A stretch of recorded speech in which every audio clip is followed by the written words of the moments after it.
Hi guys! As you know, the first week of March is Read Across America Week, and that's the week that we celebrate Dr. Seuss's birthday and we celebrate reading.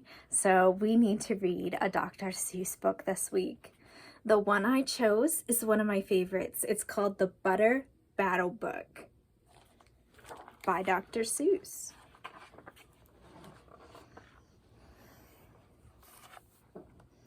On the last day of summer, 10 hours before fall,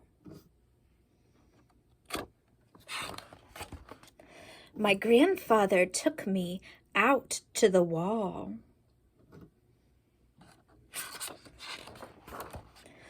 For a while he stood silent, then finally he said, with a very sad shake of his very old head, "As you know, on this side of the wall we are Yooks. On the far other side of this wall live the Zooks." Then grandfather said, "It's high time you knew of the terribly horrible thing that Zooks do. In every Zook house and in every Zook town, every Zook eats his bread with the butter side down." Isn't that terrible? But we Yooks, as you know, when we breakfast or sup, spread our bread, Grandpa said, with the butter side up. That's the right, honest way. Grandpa gritted his teeth. So you can't trust a Zook who spreads bread underneath.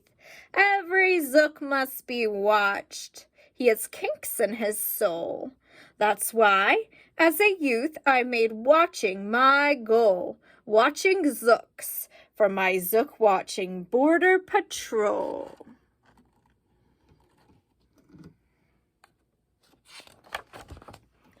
In those days, of course, the wall wasn't so high. I could look any Zook square in the eye.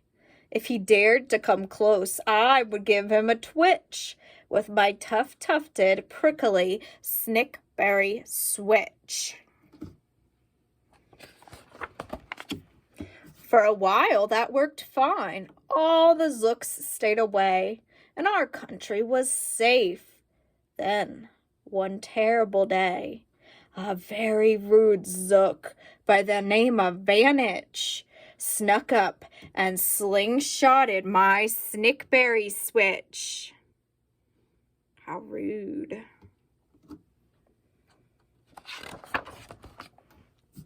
With my broken off switch, with my head hung in shame, to the chief Yukaroo in great sorrow I came. But our leader just smiled. He said, "You're not to blame, and those Zooks will be sorry they started this game. We'll dress you right up in a fancier suit. We'll give you a fancier slingshot to shoot." And he ordered the boys in the back room to figure how to build me some sort of triple sling jigger. With my triple sling jigger, I sure felt much bigger. I marched to the wall with great vim and great vigor, right up to Vanich, with my hand on the trigger. "I'll have no more nonsense," I said with a frown, "from Zooks who eat bread with the butter side down." Vanich looked quite sickly. He ran off quite quickly.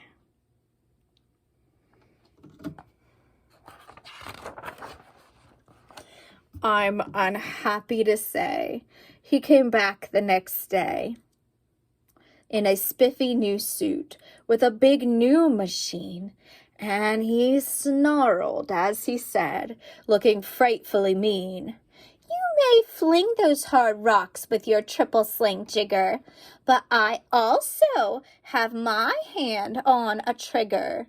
My wonderful weapon, the jigger rock snatch 'em, we'll fling 'em right back just as quick as we catch 'em. We'll have no more nonsense, we'll take no more gup from you Yooks who eat bread with your butter side up."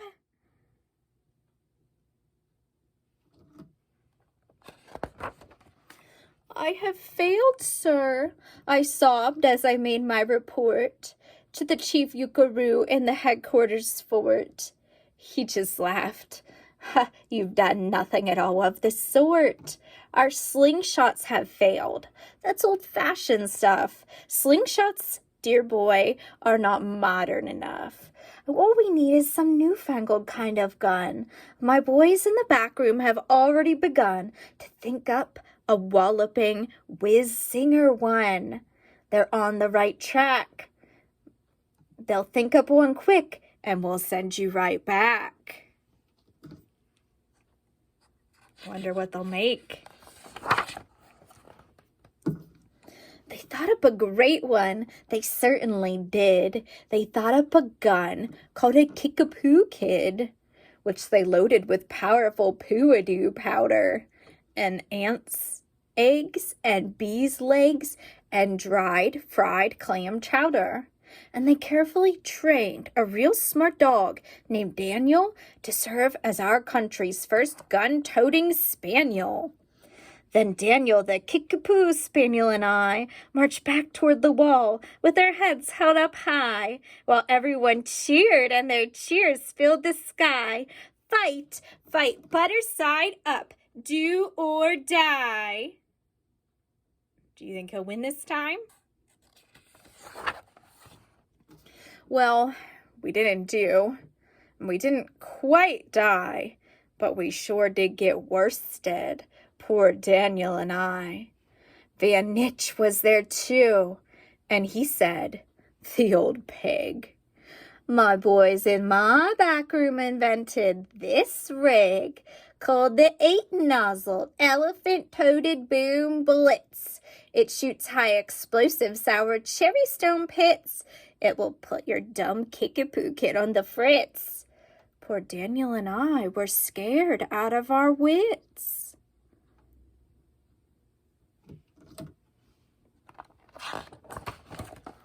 Once more by Van Nitch, I was bested and beat. Once again I limped home from the wall in defeat. I dragged and I sagged, and my spirits were low as I thought that they ever could go, when I heard a boom-ba and a diddly-dill, and our butter-up band marched up over the hill. The chief Yukaroo had sent them to meet me, along with the right-side-up song girls to greet me. They sang, "Oh, be faithful, believe in thy butter," and they lifted my spirits right out of the gutter. "My boy," smiled the chief Yukaroo, "we have just voted and made you a general. You've been promoted. Your pretty new uniform's ready. Get in it. The big war is coming. You're going to begin it. And what's more, this time you are certain to win it. My boys in the back room have finally found how. Just wait till you see what they puttered up now. In this great new machine, you'll fly over the wall and clobber those buttered-down zooks, one and all." Those boys in the back room sure knew how to putter. They made me a thing called an utterly sputter. I jumped aboard with my heart all aflutter and steered toward the land of the upside-down butter. This machine was so modern, so frightfully new, no one knew quite exactly just what it would do. But it had several faucets that sprinkled blue goo, which somehow would sprinkle the zooks as I flew and gum up that upside-down butter they chew.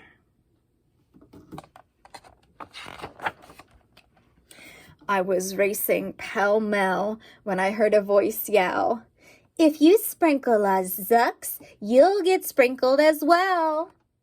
Van Nitch had a sputterer exactly like mine, and he yelled, "My blue gooer is working just fine, and I'm here to say that if yooks can goo zooks, you better forget it, 'cause zooks can goo yooks."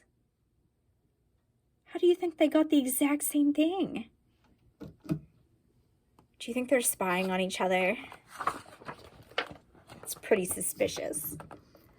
I flew right back home, and as you may have guessed, I was downright despondent, disturbed, and depressed. And I saw, just as soon as I stepped back on land, so were the girls from the Butter Up Band. The chief drum majorette, Miss Yuki Ann Sue, said, "That was a pretty sour flight that you flew, and the chief Yukaru has been looking for you."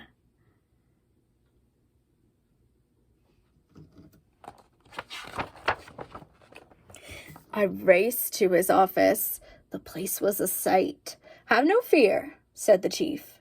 "Everything is all right. My bright backroom boys have been brighter than bright.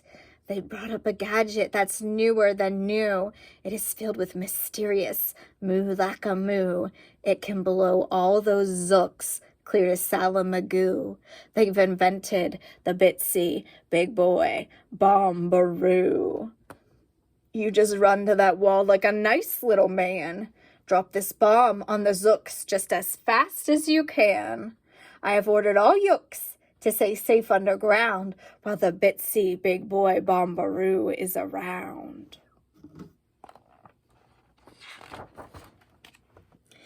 As I raced for the wall with the bomb in my hand, I noticed that every last yook in our land was obeying the Chief Yukaru's grim command.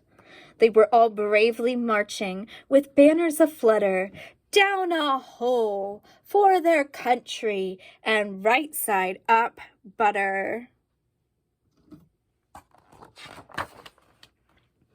That's when Grandfather found me. He grabbed me. He said, "You should be down that hole, and you're up here instead. But perhaps this is all for the better somehow. You will see me make history right here and right now." So how long has this war been going on? It started when he was a young man, and now he's a grandfather, right? So it's been going on for years. Grandpa leapt to the wall with a lopulous leap, and he cleared his hoarse throat with a bopulous beep. And he screamed, "Here's the end of that terrible town, full of zooks who eat bread with the butter side down."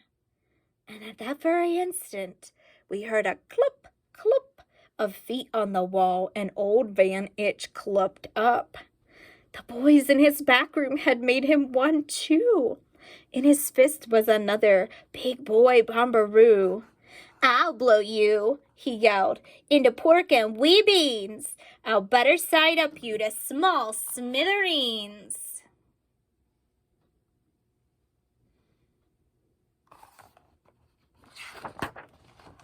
"Grandpa," I shouted, "be careful. Oh, gee, who's going to drop it?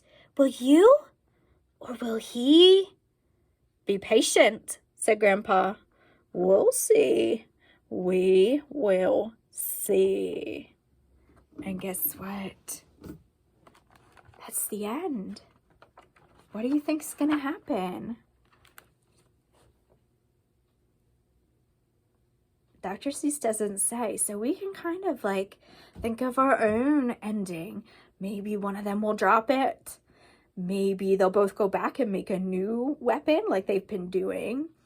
Maybe they'll learn to get along and like make sandwiches. So that's the Butter Battle Book. I think it teaches us not to fight over silly things like the way you butter your bread. I'll see you next time, guys. Bye.